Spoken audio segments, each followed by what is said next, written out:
Everybody, Real with Wes coming at you day 3 here, talking about invest wisely. And as we start off, go back day 1, you hear what we're getting into. We're talking about investing wisely in relationships. That's what it's got to all be. It can't all be money-minded, can't be all things-minded, me getting the advantage, all those different things. It's about relationships. The only eternal thing in this life is relationships. It's people. That's what it will exist in past time. If we truly believe what we believe as Christians, and we believe in the eternity beyond, eternity in heaven, relationships are the only thing we're taking with us when we leave this world. So how valuable, how much of a premium we need to place on that when we put it in our line of what are we investing in life. And everything runs on relationship. I mean, think about this. The company you're investing in, if you look at it from a practical standpoint, is based off the integrity of who's involved with it, the integrity and character of that person. So once again, you come back to, it's about the person again. And so you're actually investing in that person is what you're doing. So with all those things going on, what do I want to deal with today? I want to talk about the fear of risk. Every investment comes with risk. Now, once again, we're talking about people here. It's a risk to invest in people. It's a risk to show kindness. I was about to get on here and say this morning, I was like, it doesn't take any risk to show kindness. Kindness is free. There is a risk involved because it can be rejected. And when that kindness is rejected, many times it can bring a wound, is what it can be. But I thank God when I look at God that He took that risk on us. He took that risk on me. And that's important when I say that, because I want you to wake up to the fact that how do you get past some of the risk fears you're dealing with? It's waking up to the fact of, man, I know God took a risk on me. I know God, I could have rejected Jesus. I could have rejected His love. I could have rejected His grace. And some days, I'll be honest with you, I do when I shake in my faith to deny God. But God is faithful. God is consistent. And God is continuously pouring that out. So when I experience His love, see, ultimately, what is the catalyst to all investment? When you talk about people, it's showing love to people is what it's doing.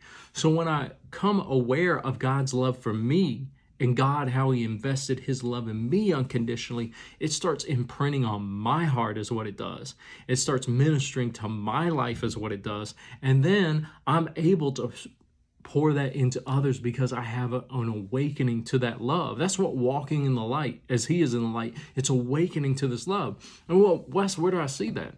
Well, that's where we look at Jesus in the Gospels. How many times did Jesus so unconditional love invest in the people? The woman at the well invested into her life. Look what came out of that. The woman caught in adultery invested into her life. The man that was let through the roof, paralytic, right there, invested into life after life. The woman with the issue of blood invested into her life. All these things were people went over to Jairus' house, invested into his life. People that they were like, listen, you don't need to touch them. We won't invest in them. They are worthless. Throw them away. Forget about them. Jesus said, no, I came for them because I came for everybody. And He took the risk, even to the point of where even people, He went to the cross and died.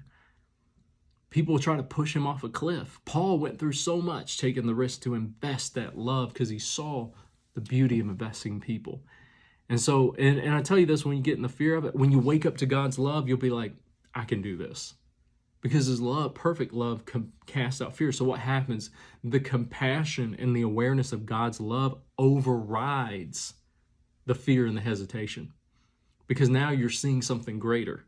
Because you're looking at it greater, because you're saying, you know what, I may take this risk of rejection, but the greater risk is me not saying anything, me not showing any compassion. Imagine you withholding that love, withholding that compassion from the relationships around you. And if you look at the risk and you really, we're talking about investing wisely, if you really do a true risk assessment, you're going to realize the greater risk is not trying. Is not showing compassion when it wells up on the inside. You're not showing that love that there. Because what happens is you eventually get to this place, you're protecting yourself, and it becomes self-centeredness. And God didn't show us that love, man. So what am I saying? Take the limits off. Invest wisely. Yes, don't invest beyond your means. There's all these kind of things. We'll get into that later. But today, don't let the fear of risking rejection, risking not being received, resisting showing compassion and love to people and investing in their lives and investing into the people around you. Don't let the fear of betrayal, don't let the fear of being taken advantage of. Those are always risks. It's not saying that won't happen, but don't let the fear of those things rob you of the beauty of showing the love that you have experienced from God and showing it to others. All right, guys, that's all I got for you today. Wednesday morning Bible study, Wednesday evening Bible study course for New York. We got Saturday, you got me virtually, 6 p.m. Tune in, man. We're going to keep moving forward here. Nicole and I are. We love you. We speak blessings over your life is what we do. We'll let you know as soon as we get ready to do our next in-person service. We are excited about it. We are looking forward to doing one quickly soon. Be in agreement, prayer that we find a permanent new church home. We are moving, which is a beautiful, wonderful thing because we're moving up into the next thing God has promoted us into when it comes to as a church and as a building. And we are so excited for this new season. But keep tuning in with me each day, 3 o'clock, and I'll catch you tomorrow.